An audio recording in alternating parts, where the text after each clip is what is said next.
So hello बच्चों, कैसे हो आप लोग। आई होप आप सब ठीक होगे।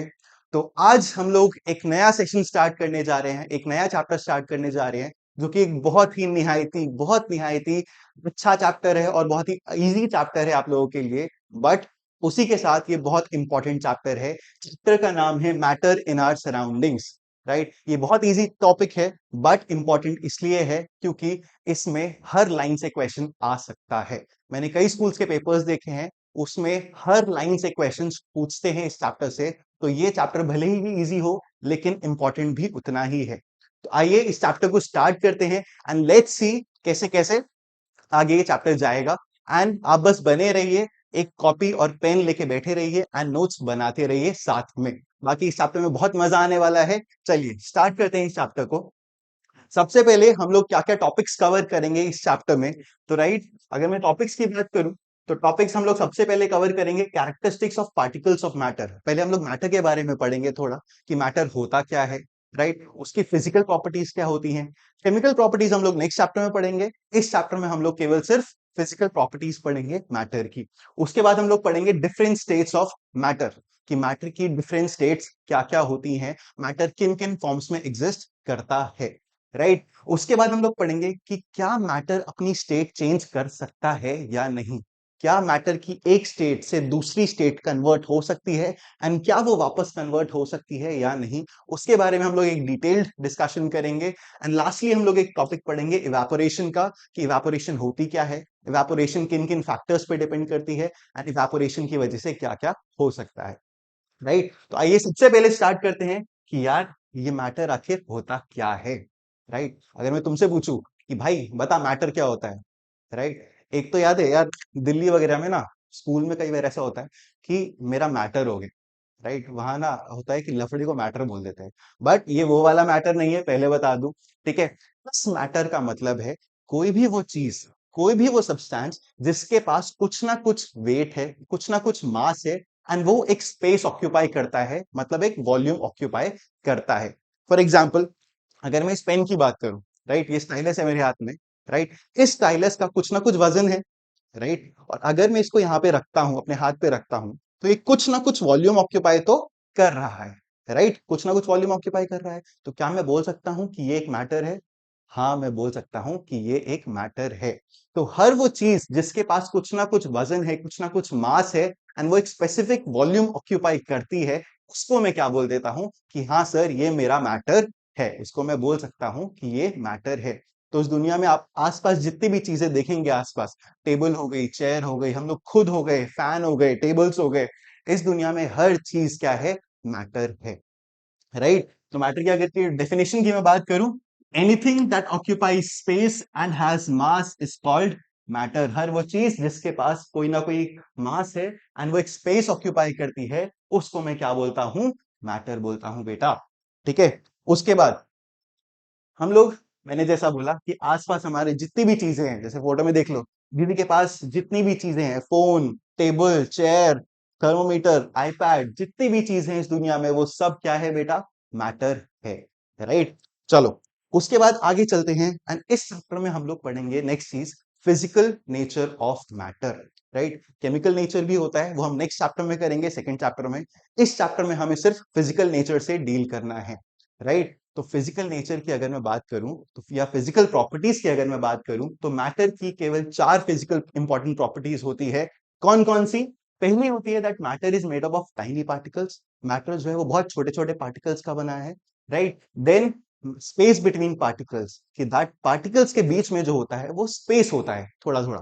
राइट, किसी में थोड़ा होता है, किसी में ज्यादा होता है। उसके बाद कांस्टेंट मोशन ऑफ पार्टिकल्स, कि जो मैटर के जो पार्टिकल्स होते हैं वो कांस्टेंट मोशन में होते हैं। राइट, देन होता है अट्रैक्शन बिटवीन पार्टिकल्स, कि जो मैटर के जो पार्टिकल्स होते हैं वो आपस में एक दूसरे को अट्रैक्ट करते हैं, कोई ज्यादा करता है, कोई कम करता है। आइए इन प्रॉपर्टीज को एक एक करके डिटेल में समझते हैं। राइट, तो सबसे पहली प्रॉपर्टी है that matter is made up of atoms, या फिर मैं बोलूं matter is made up of very tiny particles. मैं बोलूं कि ये पेन जो है या कोई भी मैटर जो है वो छोटे छोटे छोटे छोटे पार्टिकल्स का बना है। एंड इन पार्टिकल्स को मैं क्या बोलता हूं बेटा?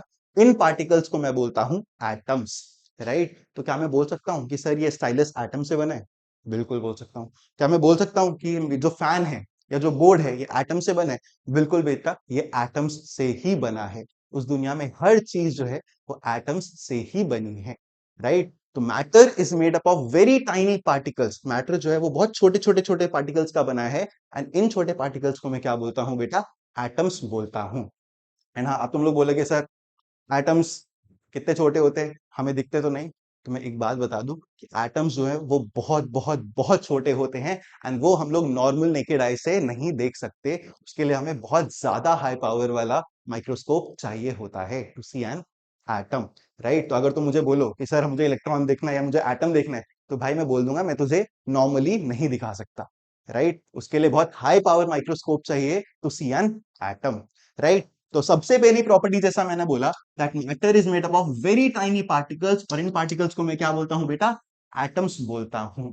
और अगर मुझे एटम की डेफिनेशन बोलनी हो कि यार सर एटम क्या है, तो एटम क्या है?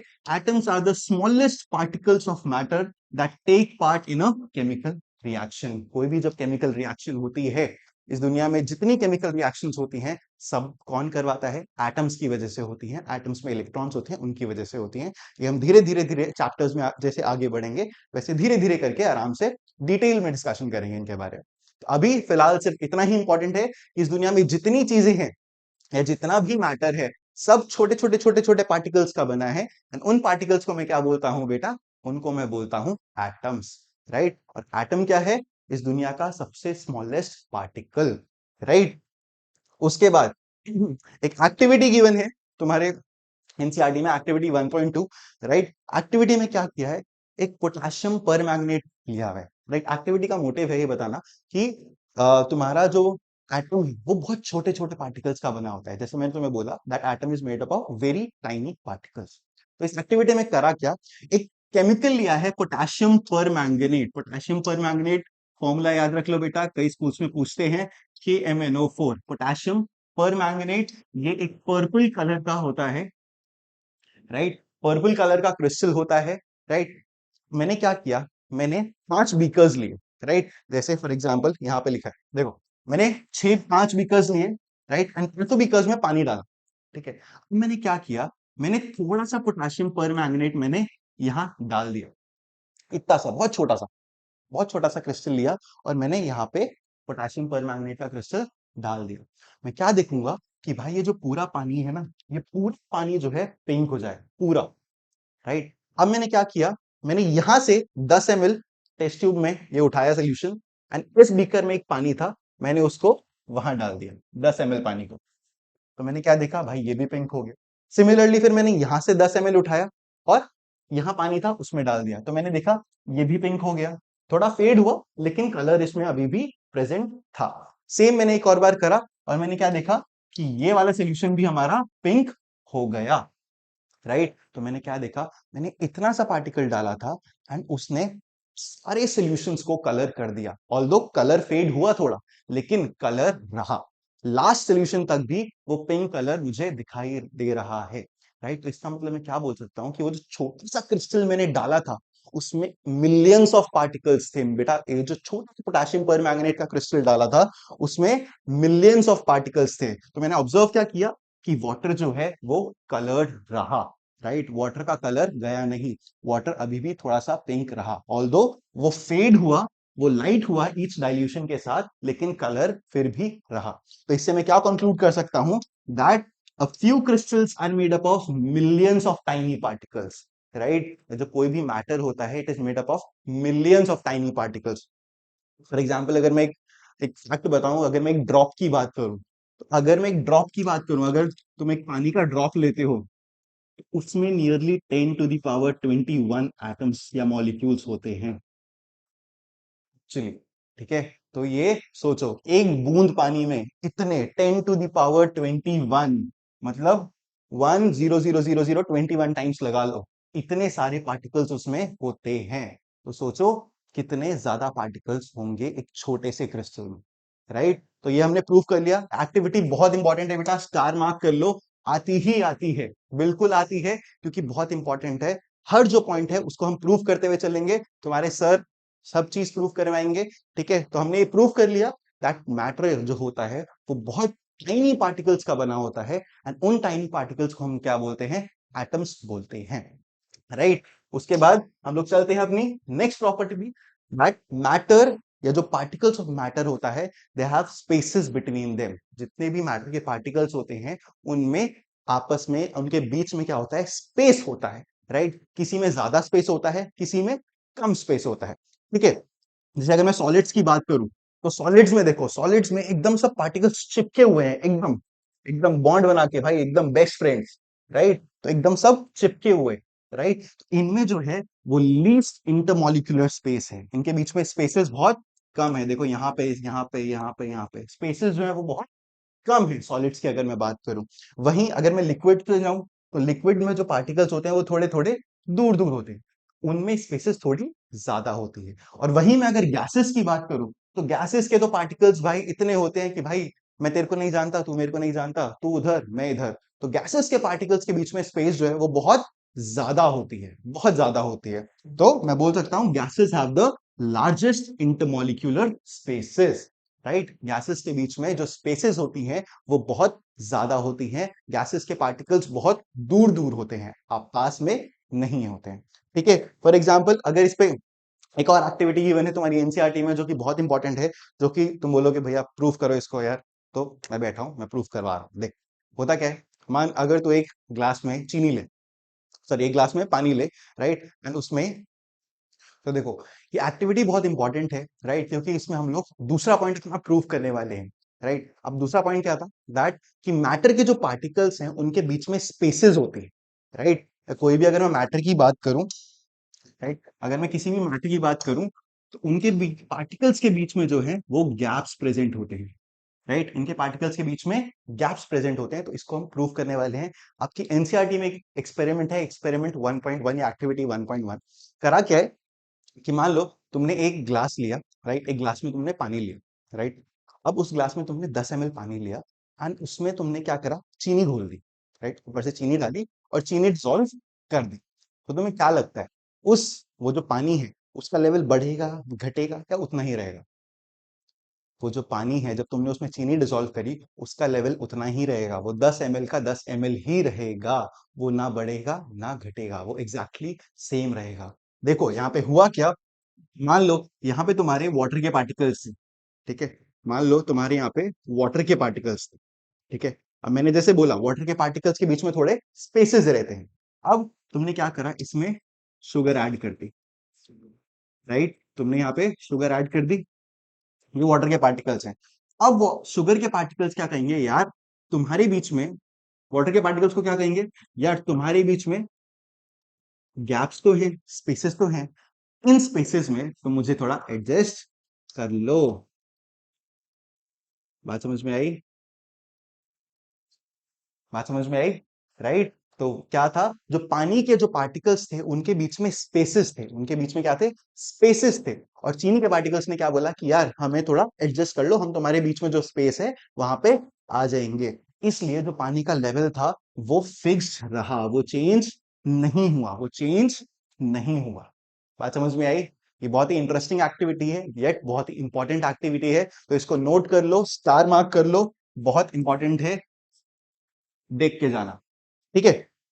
उसके बाद, ठीक है, तो हमने ऑब्जर्व क्या किया कि जो शुगर क्रिस्टल्स हैं they are no longer visible, क्यों? क्योंकि डिसॉल्व हो गए। दूसरी चीज, the water level does not rise, ये बहुत इंपॉर्टेंट है, वाटर लेवल राइज नहीं होता, क्यों? क्योंकि जो शुगर पार्टिकल्स हैं they have moved into the empty spaces, जो शुगर पार्टिकल्स हैं वो जो पानी के पार्टिकल्स के बीच में स्पेसेस थी वो उन स्पेसेस के बीच में आ गए हैं, इसलिए जो है वॉल्यूम इंक्रीज नहीं हुआ। तो वो तुमसे कई बार कंक्लूजन पूछ लेता है कि बताओ इस एक्टिविटी से तुमने क्या कंक्लूड करा। तो क्या कंक्लूड करा कि जो चीनी के पार्टिकल्स थे वो पानी के पार्टिकल्स के बीच में एडजस्ट हो गए, इसलिए उनका लेवल इंक्रीज या पानी का लेवल इंक्रीज नहीं हुआ। बात समझ में आई? बहुत इंपॉर्टेंट एक्टिविटी है। चलो अब नेक्स्ट पे चलते हैं। नेक्स्ट हमारा है, नेक्स्ट फिजिकल प्रॉपर्टी है that particles of matter are constantly moving. मतलब जो मैटर के जो पार्टिकल्स होते हैं वो कॉन्टिन्यूअसली चलते रहते हैं, राइट। कोई ज्यादा चलता है, कोई कम चलता है। फॉर एग्जाम्पल अगर मैं सॉलिड्स की बात करूं, तो जो सॉलिड्स हैं वो एकदम चिपके चिपके पार्टिकल्स होते हैं, राइट, तो वो ज्यादा मूव नहीं कर पाते, तो वो अपनी मीन पोजीशन पे ही ऐसे वाइब्रेट करते रहते हैं। राइट, वो अपनी मीन पोजीशन पे ही वाइब्रेट करते रहते हैं क्योंकि वो ज्यादा नहीं चल सकते। राइट, अगर मैं लिक्विड्स की बात करूं तो लिक्विड्स में थोड़ा गैप ज्यादा होता है, तो वो आराम से मूव कर सकते हैं थोड़ा बहुत।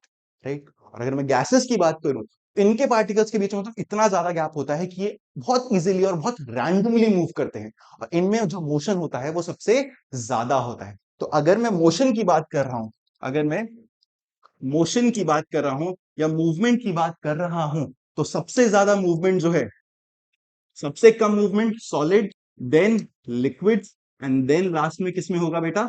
गैसेस में होगा। राइट, सबसे ज्यादा मोशन किसमें होता है? गैसेस में होता है, क्योंकि उनके पार्टिकल जो है वो रैंडमली मूव करते रहते हैं। राइट, अभी कभी तुमने देखा है कि तुम्हारी मम्मी जब होता है, तुम्हारी मम्मी कभी पूजा वूजा करती हैं तो अगरबत्ती जलाती हैं।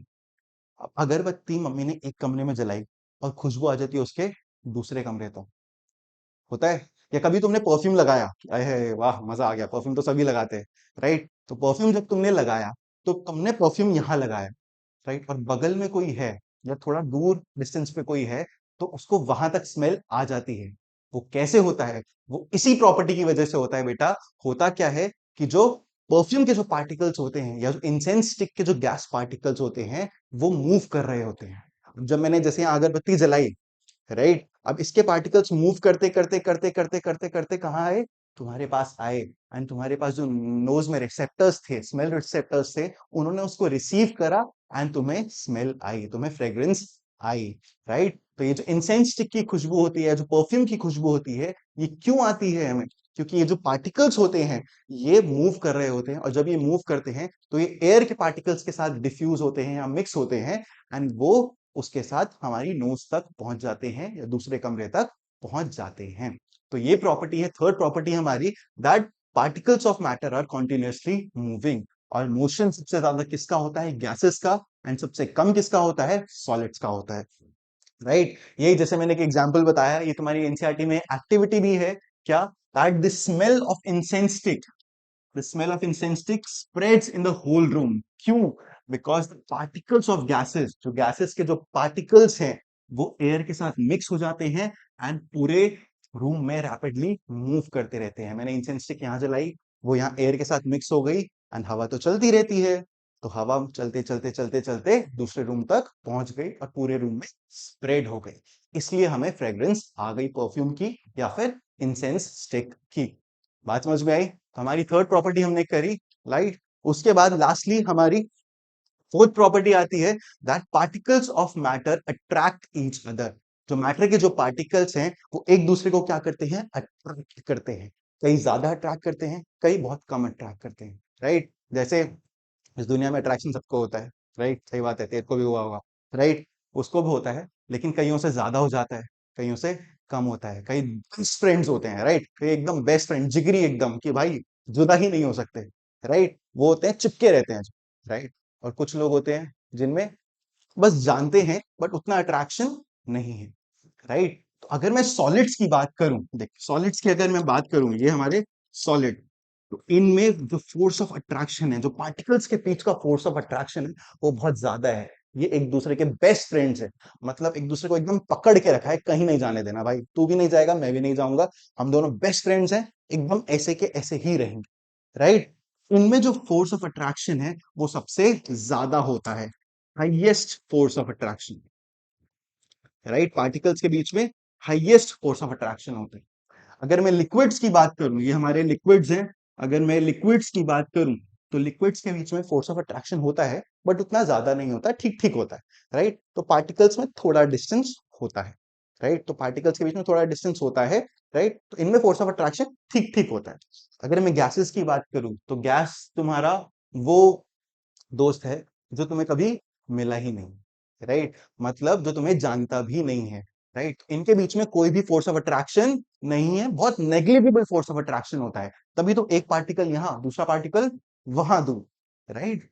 गैसेस में जो फोर्स ऑफ अट्रैक्शन होता है वो बहुत बहुत बहुत कम होता है, नेग्लिजिबल होता है, राइट। यही मैंने लिखा that solids have the strongest force of attraction between the particles, and gases में क्या होता है? लीस्ट फोर्स ऑफ अट्रैक्शन होता है। राइट। गैसेस में क्या होता है, लीस्ट फोर्स ऑफ अट्रैक्शन होता है। और अगर मैं पूरे कंपैरिजन की बात करूं तो सॉलिड्स में सबसे ज्यादा फोर्स ऑफ अट्रैक्शन होता है, फिर लिक्विड्स में, एंड फिर गैसेस में फोर्स ऑफ अट्रैक्शन सबसे ज्यादा होता है। बात समझ में आई? पक्का? राइट। फॉर एग्जाम्पल इसमें भी अगर मैं देख, अगर मैं एक्टिविटी कराऊं तेरे को एक, तो एक काम करियो, हवा में एक बार अपना हाथ घुमा। ठीक है, अभी लेक्चर देख रहा है ना, हवा में एक बार हाथ घुमा। राइट, इजीली घूम रहा है। राइट, इजीली घूमेगा। राइट। अब एक काम करिए, कभी पानी, बाल्टी में पानी लेके उसमें हाथ घुमाया है? हमने तो बचपन में बहुत किया है यार, कि बाल्टी में पानी लेते थे और ऐसे उसमें टोर्नेडो बनाते थे। करे? राइट। तो उसमें क्या होता है, उसमें हमें थोड़ी मेहनत करनी पड़ती है। राइट, वो इतना फ्रीली नहीं घूमता जितना एयर में घूम रहा था, एयर में बहुत फ्रीली घूम रहा था। बट अगर मैं पानी में डाल के हाथ घुमाऊं, उसमें मुझे थोड़ी मेहनत करनी पड़ती है। राइट। और सेम चीज अगर मैं तेरे को बोलूं कि एक वुडन ब्लॉक रखा है, राइट, और वुडन ब्लॉक के सामने से अपना तू हाथ पास कर देगा क्या? वुडन ब्लॉक टूटेगा या फिर हाथ? राइट। तो वही मैं बताना चाह रहा हूं, हवा में से हमने पास कर दिया अपना हाथ। क्यों? क्योंकि इनके बीच के जो पार्टिकल्स थे वो बहुत, फोर्स ऑफ अट्रैक्शन उनके बीच में बहुत नेग्लिजिबल था, तो वो दूर दूर थे। इनके बीच में से हाथ पास करना आसान है। राइट। वहीं अगर मैं पानी की बात करूं, तो पानी के पार्टिकल्स में फोर्स ऑफ अट्रैक्शन थोड़ा कम है। राइट, थोड़ा कम है। तो इसलिए हमें थोड़ा ज्यादा मेहनत करनी पड़ती है। राइट, थोड़ा ज्यादा मेहनत करनी पड़ती है इसमें अपना हाथ घुमाने के लिए। एंड सॉलिड्स की अगर मैं बात करूं, तो इनमें स्ट्रॉन्ग फोर्स ऑफ अट्रैक्शन है, एकदम जुड़े हुए हैं। तो क्या मैं इसके बीच में से हाथ ले जा सकता हूँ? नहीं ले जा सकता बेटा। राइट, क्यों? क्योंकि solids have the strongest force of attraction between, in comparison with other two states of matter. Right. तो अगर मैं सॉलिड्स की बात करूं, तो सॉलिड्स में सबसे ज्यादा फोर्स ऑफ अट्रैक्शन होता है पार्टिकल्स के बीच में, गैसेस में सबसे कम फोर्स ऑफ अट्रैक्शन होता है पार्टिकल्स के बीच में। राइट, तो एक्टिविटी याद रखना। ठीक है। उसके बाद सिंपल सी एक और एक्टिविटी है। राइट, कि अगर मैं बोलूं कि एक चौक ले, एक पेंसिल ले और एक आयरन नेल्स ले। राइट, एंड इनको तोड़ने की कोशिश करो। राइट, तो हम क्या देखोगे, सिंपल सी बात है, चौक तो इजीली टूट जाता है। राइट, वहीं अगर मैं पेंसिल लूं, तो थोड़ा ज्यादा मेहनत करना पड़ेगा, टूट जाएगा लेकिन थोड़ी ज्यादा मेहनत करनी पड़ेगी। और अगर मैं आयरन नेल लूं, तो आयरन नेल में तो बेटा मैं जितनी भी मेहनत कर लूं, राइट, 4 लोगों से मेहनत करवा लूं, आयरन नेल नहीं टूट सकती। वो जो कील है वो कभी नहीं टूटेगी। इससे मुझे क्या पता चला कि इन तीनों के बीच में, इन तीनों में जो पार्टिकल्स थे, उनके बीच में फोर्स ऑफ अट्रैक्शन तो था, लेकिन चौक की अगर मैं बात करूं तो चौक इजीली टूट गया। मतलब वो जो फोर्स ऑफ अट्रैक्शन था वो उतना ज्यादा नहीं था। अगर मैं पेंसिल की बात करूं, तो पेंसिल में जो था फोर्स ऑफ अट्रैक्शन थोड़ा ज्यादा था, इसलिए मुझे ज्यादा मेहनत करनी पड़ी उसको तोड़ने के लिए। और अगर मैं आयरन नेल की बात करूं, तो आयरन नेल में तो इतना ज्यादा फोर्स ऑफ अट्रैक्शन था, मतलब एकदम जिगरी दोस्त थे, उसके जो पार्टिकल्स थे एकदम एकदम क्लोजली पैक्ड थे, एकदम स्ट्रॉन्ग फोर्स ऑफ अट्रैक्शन। तो इसको तो मैं कभी भी नहीं तोड़ सकता। बात समझ आई बेटा? तो हमने क्या ऑब्जर्व करा कि चौक जो है वो इजीली टूट गया, पेंसिल्स को थोड़ा ज्यादा स्ट्रेंथ चाहिए टूटने के लिए, आयरन नेल्स को तो कोई भी नहीं तोड़ सकता। तुम 4 लोगों को ले आओ, वो 4 लोग भी नहीं तोड़ सकते। तुम आर्नल्ड को ले आओ, वो भी नहीं तोड़ पाएंगे। ठीक है, तो हमने क्या सीखा इससे, that inter particle force of attraction जो होता है, इंटर पार्टिकल मतलब जो पार्टिकल्स के बीच में जो फोर्स ऑफ अट्रैक्शन होता है, that is minimum in chalk and maximum in iron nails. बहुत इंपॉर्टेंट एक्टिविटी है बेटा, स्टार मार्क कर लो, आने के बहुत चांसेस होते हैं। उसमें तुमसे वो ऑब्जर्वेशन तो क्या, कंक्लूजन तुमसे जरूर पूछेगा कि इस एक्टिविटी से हमने कंक्लूड क्या किया वो बताओ। तो हमने कंक्लूड ये किया दैट कि जो फोर्स ऑफ, जो पार्टिकल्स होते हैं मैटर के, उनके बीच में क्या होता है, एक फोर्स ऑफ अट्रैक्शन होता है। राइट, चलो इसके बाद अगर मैं सब कुछ समराइज कर लूं, तेरे लिए मैं एक नॉर्मल सब कुछ समरी बना के ले आया। मैं चारों पॉइंट्स जो हमने अभी तक पढ़े, 4 फिजिकल प्रॉपर्टीज हमने अभी तक पढ़ी, और मैंने उसको साथ में एक बार लिख दिया है। तो तुझे काम इतना ही आना है। राइट, बाकी एक्टिविटी है। राइट, तो तुझे ये 4 पॉइंट्स याद करने हैं फिजिकल प्रॉपर्टीज ऑफ मैटर के। पहली प्रॉपर्टी क्या थी, that matter is made up of very very very tiny particles, और इन पार्टिकल्स को हम लोग क्या बोलते हैं, एटम्स बोलते हैं। राइट, दूसरी प्रॉपर्टी क्या थी, कि जो मैटर के जो पार्टिकल्स हैं, उनके बीच में क्या होते हैं बेटा, स्पेसेस होते हैं। राइट, उनके बीच में क्या होते हैं, स्पेसेस होते हैं। सॉलिड्स में वो स्पेस बहुत कम होता है, लिक्विड्स में थोड़ा ज्यादा होता है, गैसेस में बहुत ज्यादा होता है। राइट, देन थर्ड हमने क्या पढ़ा, कि जो मैटर के जो पार्टिकल्स होते हैं वो कांस्टेंट मोशन में होते हैं। सॉलिड्स में वो मोशन थोड़ा कम होता है, लिक्विड्स में थोड़ा ज्यादा होता है, गैसेस में तो एकदम नाच रहे होते हैं पार्टिकल्स, राइट? कभी उधर मैं उधर चला, मैं उधर चला, राइट? उसके बाद हमने लास्ट पढ़ा that particles of matter attract each other, मतलब जो मैटर के पार्टिकल्स हैं उनके बीच में एक फोर्स ऑफ अट्रैक्शन होता है जो गैसेस में सबसे कम होता है एंड सॉलिड में सबसे ज्यादा होता है। ये आप बेस्ट फ्रेंड वाला एग्जांपल याद रखिए हमेशा कि भाई एकदम जिगरी दोस्त हैं ये वाले, राइट? और जो गैसेस हैं वो उतना जिगरी दोस्त नहीं है, वो तो जानते भी नहीं एक दूसरे को, तो दूर दूर। बात समझ में आई? तो ये है हमारे 4 physical properties of matter, right? उसके बाद अगर मैं एक टॉपिक की बात करूं, ये डिफ्यूजन तुमने बायोलॉजी में पढ़ा है पहले चैप्टर में, राइट? तो वहां से तुम्हें आता है, लेकिन फिर भी मेरा फर्ज है कि मैं तुम्हें एक बार बताऊं कि डिफ्यूजन क्या होता है। डिफ्यूजन कुछ नहीं होता, डिफ्यूजन का मतलब होता है मिल, राइट? अब मानो कि अगर दो गैस के पार्टिकल्स ऐसे चल रहे हैं, एक गैस ये है, एक गैस का पार्टिकल ये है, अगर ये ऐसे ऐसे चल रहे हैं, मैंने अभी बोला कि गैस के पार्टिकल्स रैंडमली मूव करते रहते हैं, राइट? अगर ये चल रहे हैं, एक टाइम बाद क्या होगा, ये आपस में मिक्स हो जाएंगे, राइट? अगर ऐसे ऐसे चल रहे हैं, चल रहे हैं, चल रहे हैं, तो क्या होगा, आपस में एक टाइम बाद मिक्स हो जाएंगे, राइट? इसी मिक्सिंग को क्या हम लोग क्या बोलते हैं बेटा, इसी मिक्सिंग को हम लोग क्या बोलते हैं, डिफ्यूजन बोलते हैं। This intermixing of particles, this intermixing of particles due to the motion, ये इंटरमिक्सिंग क्यों हुई पार्टिकल्स की, क्योंकि मोशन में थे वो पार्टिकल्स, अगर खड़े रहते हैं यहाँ पे तो ये मिक्स नहीं होते, राइट? लेकिन वो मूव कर रहे थे, रैंडमली मूव कर रहे थे, इसलिए वो क्या हुआ, एक टाइम बाद मिक्स हो गए। तो this intermixing of particles due to motion, उसको हम क्या बोलते हैं बेटा, डिफ्यूजन बोलते हैं, राइट? तो the intermixing of particles of two or more substances on their own, अपने आप, एंड कैसे, ड्यू टू कांस्टेंट मोशन। ये बहुत इंपॉर्टेंट लाइन है बेटा, ड्यू टू कांस्टेंट मोशन। अगर पार्टिकल्स स्टिल रहते, खड़े रहते, तो वो कभी भी डिफ्यूज नहीं हो पाते, लेकिन चल रहे हैं तो ही मिल सकते हैं, राइट? एंड इस प्रोसेस को हम लोग क्या बोलते हैं बेटा, डिफ्यूजन बोलते हैं, राइट? तो ये बात याद रखना, डिफ्यूजन क्या होता है, द इंटरमिक्सिंग ऑफ पार्टिकल्स होता है, पार्टिकल्स का मिलना आपस में, क्यों, क्योंकि वो चल रहे थे, ड्यू टू कांस्टेंट मोशन। बात समझ में आई, राइट? अभी मैंने तेरे को एक एग्जांपल कराया कि जो इंसेंस स्टिक होती है या जो परफ्यूम होता है, राइट, उसकी स्मेल, अगर मैं यहाँ पे परफ्यूम छिड़कता हूँ तो उसकी स्मेल दूर तक आ जाती है, स्प्रेड हो जाता है, राइट? और मैंने तुझे क्या बोला कि वो जो इंसेंस स्टिक है, वो इंसेंस स्टिक के जो गैस के पार्टिकल्स होते हैं वो मूव कर रहे होते हैं, और वो क्या होता है, एयर के पार्टिकल्स भी हैं यहाँ पे, एयर के पार्टिकल्स के साथ वो क्या करते हैं, मिक्स हो जाते हैं, डिफ्यूज हो जाते हैं, एंड वो एयर के साथ पूरे रूम में स्प्रेड हो जाते हैं, राइट? तो ये डिफ्यूजन का बहुत अच्छा एग्जांपल है।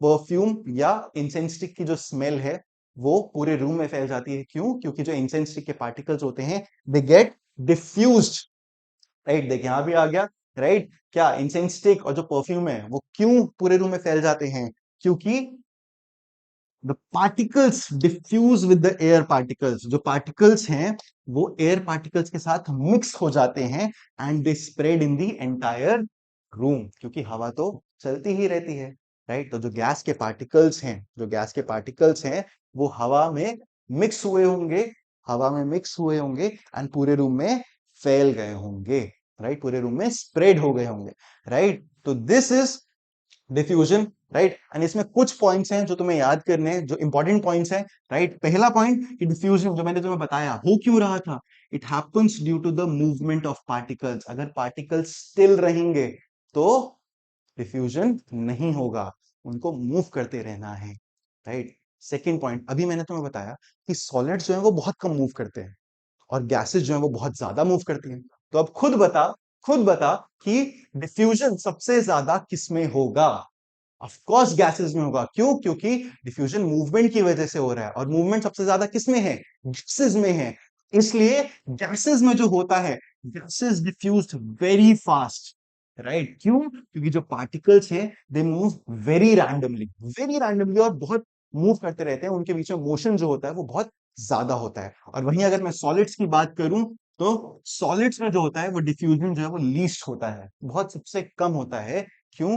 क्योंकि उनके जो पार्टिकल्स है वो उतना मूव नहीं कर सकते। मैंने अभी बोला था दैट सॉलिड्स के जो पार्टिकल्स होते हैं वो अपनी मीन पोजीशन पे वाइब्रेट करते रहते हैं, वो पूरा मूवमेंट शो नहीं करते, राइट? तो अगर मैं डिफ्यूजन की बात करूं तो डिफ्यूजन सबसे ज्यादा गैसेस में होता है, लिक्विड्स में फिर होता है, और सबसे कम किस में होता है? सॉलिड्स में होता है, राइट? एग्जाम्पल मैंने तुझे दे दिया परफ्यूम का और इंसेंस स्टिक की खुशबू हम लोग क्यों आती है पूरे रूम में? क्योंकि डिफ्यूजन की वजह से आती है, राइट? उसके बाद एक और चीज कि हाँ, जो एक्वेटिक प्लांट्स एंड एनिमल्स होते हैं, राइट, पानी में जो प्लांट्स और एनिमल्स होते हैं वो जिंदा कैसे हैं?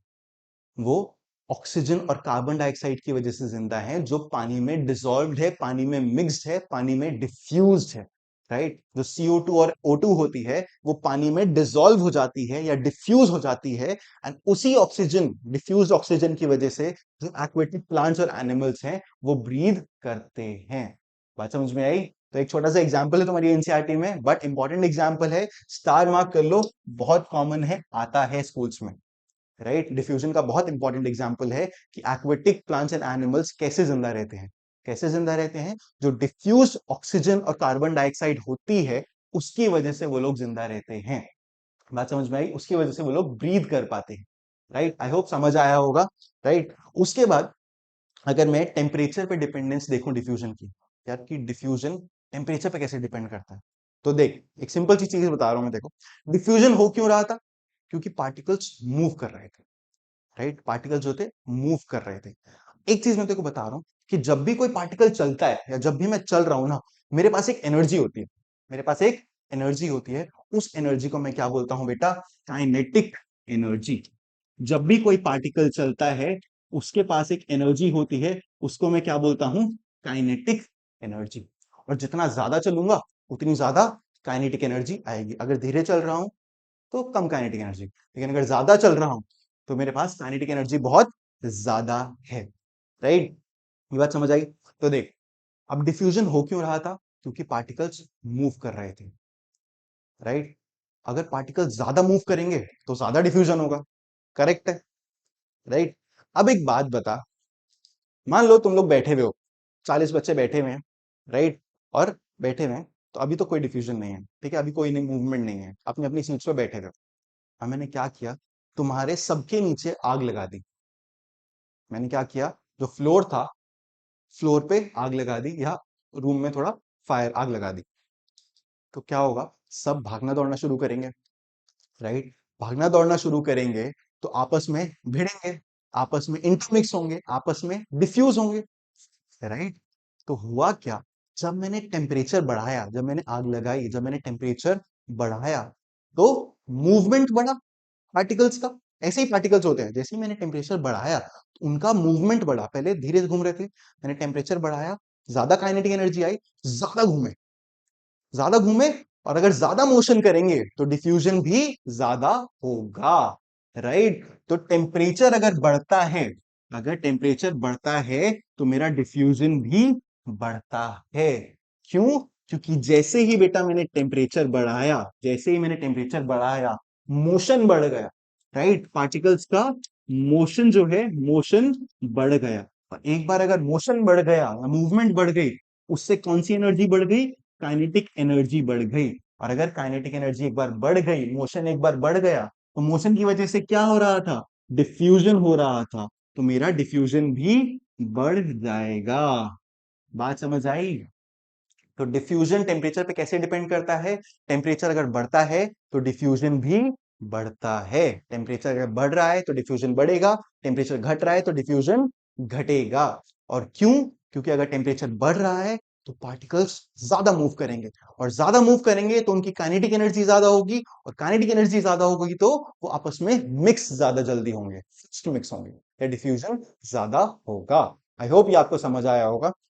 इसके बाद एक छोटा सा एग्जाम्पल है कि कभी देख, कभी मम्मी अगर खाना बना रही होती है, राइट, पनीर बना रही होती है, कुछ अच्छा बना रही होती है, तो अपने को स्मेल आ जाती है, राइट? लेकिन अगर वही पनीर ठंडा होता है तो अपने को खाने की स्मेल नहीं आती है। लेकिन अगर गरम गरम पनीर है तो उसकी स्मेल हमें बहुत इजीली आ जाती है। क्यों? क्योंकि जो पार्टिकल्स थे खाने के, मैंने आग लगा रखी है नीचे, खाना बन रहा है तो आग लगी हुई है नीचे, मतलब टेम्परेचर बढ़ रहा है, तो जो खाने के पार्टिकल्स हैं वो जल्दी डिफ्यूज होंगे हवा में एंड जल्दी हमारे तक पहुंचेंगे, राइट। जो खाने के पार्टिकल्स हैं वो टेम्परेचर बढ़ा तो पार्टिकल्स मोशन बढ़ेगा, और मोशन बढ़ा तो वो एयर के साथ जल्दी डिफ्यूज होंगे, जल्दी मिक्स होंगे एंड जल्दी पूरे रूम में स्प्रेड हो जाएंगे। लेकिन अगर खाना ठंडा है, मतलब उसका टेम्परेचर कम है, टेम्परेचर कम तो मोशन कम तो डिफ्यूजन कम, और इसीलिए वो एयर के साथ डिफ्यूज नहीं होंगे या बहुत कम होंगे, और इसीलिए हम लोगों को ठंडे खाने की स्मेल नहीं आती है, बट गर्म खाने की बहुत जल्दी आ जाती है। तो इस एग्जाम्पल को याद रखना, बहुत इंपॉर्टेंट एग्जाम्पल है, बहुत ज्यादा इंपॉर्टेंट एग्जाम्पल है कि why the smell of hot food reaches us but the smell of cold food does not. बहुत इंपॉर्टेंट एग्जाम्पल है, इसको याद रखोगे। बात समझ में आई? चलो, ये था हमारा ठीक है। उसके बाद इसमें इसी टॉपिक पे, इस टेम्परेचर डिपेंडेंस पे एक एक्टिविटी है तुम्हारी एनसीईआरटी में। क्या? दोबारा से हमने क्या लिया? पोटेशियम परमैंगनेट लिया। क्या था फॉर्मूला भाई? KMnO4, पर्पल कलर का क्रिस्टल था, राइट। और मैंने क्या किया, मैंने एक कोल्ड वाटर लिया, एक हॉट वाटर लिया, और दोनों में मैंने उसका क्रिस्टल डाल दिया। मैं जस्ट क्या ऑब्जर्व करूंगा कि जो हॉट वाटर है ना, उसमें ये जल्दी घुल गया, उसमें ये जल्दी डिफ्यूज हो गया, एंड ठंडे पानी में ये बहुत कम डिफ्यूज हुआ, राइट। आई होप ये दिख रहा होगा, आई होप ये दिख रहा होगा। ये बीकर है भाई, इसमें, ठीक है। ये जो है, ये कोल्ड वाटर है, ये हॉट वाटर है, ठीक है। तो कोल्ड वाटर हॉट वाटर है, जैसे ही मैंने गर्म पानी में डाला, ये से पूरे में डिसॉल्व हो गया, पूरे में डिफ्यूज हो गया। बट अगर मैंने ठंडे पानी में डाला, ये उतना अच्छे से डिफ्यूज या डिसॉल्व नहीं हुआ। क्यों? सेम चीज, मैंने टेम्परेचर बढ़ा रखा था। टेम्परेचर बढ़ाता हूं तो मोशन बढ़ता है, मोशन बढ़ता है तो डिफ्यूजन बढ़ता है। इसको लाइन बाय लाइन ऐसे ही याद कर लो। टेम्परेचर बढ़ाऊंगा, मोशन बढ़ेगा, मोशन बढ़ेगा तो डिफ्यूजन बढ़ेगा, राइट। तो इसका टेम्परेचर ज्यादा था तो इसमें डिफ्यूजन ऑफ कोर्स ज्यादा होगा। इसका टेम्परेचर कम था, इसलिए इसमें डिफ्यूजन कम होगा, राइट। तो कंक्लूजन क्या निकाला हमने? The diffusion increases with the increase in temperature. अगर मैं टेम्परेचर बढ़ाता हूं तो मेरा डिफ्यूजन भी बढ़ जाता है।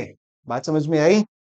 ठीक है। उसके बाद आज के लिए गाइस बस इतना ही, ठीक है। आप लोगों को भी थक गए होगे, बट मैं इतना बोलूंगा कि ये जितने पॉइंट्स मैंने तुम्हें पढ़ाए, मैंने तुम्हें 4 फिजिकल प्रॉपर्टीज पढ़ाई मैटर की, उनके रिलेटेड 4 एक्टिविटीज कराई, उसके बाद मैंने तुम्हें डिफ्यूजन पढ़ाया। तो आई होप ये आपको समझ आया होगा। लेकिन कभी भी, हमेशा जब भी मेरी क्लास में बैठो तो हमेशा पेंसिल और नोटबुक लेके बैठो और नोट्स बनाते रहो, राइट। ये नोट्स बनाते रहो ताकि तुम्हें याद होता रहे। हम लोग जितना लिखते हैं, हम लोग की मेमोरी उतनी शार्प होती है, हम लोग की मसल मेमोरी भी उतनी शार्प होती है, राइट। तो कोशिश करना, ये जितना मैं लिखवा रहा हूं इसके इंपॉर्टेंट पॉइंट्स लिखो, इसके बाद अपनी एनसीईआरटी पढ़ो, एंड मिलते हैं आपको नेक्स्ट लेक्चर में। इसी का कंटिन्यूएशन में हम स्टेट्स ऑफ मैटर पढ़ेंगे, उसके बाद धीरे धीरे धीरे आगे टॉपिक्स कवर करेंगे। चलो, आज के लिए इतना ही। आई होप आप लोगों को समझ आया होगा। चलिए, बाय बाय, जय हिंद।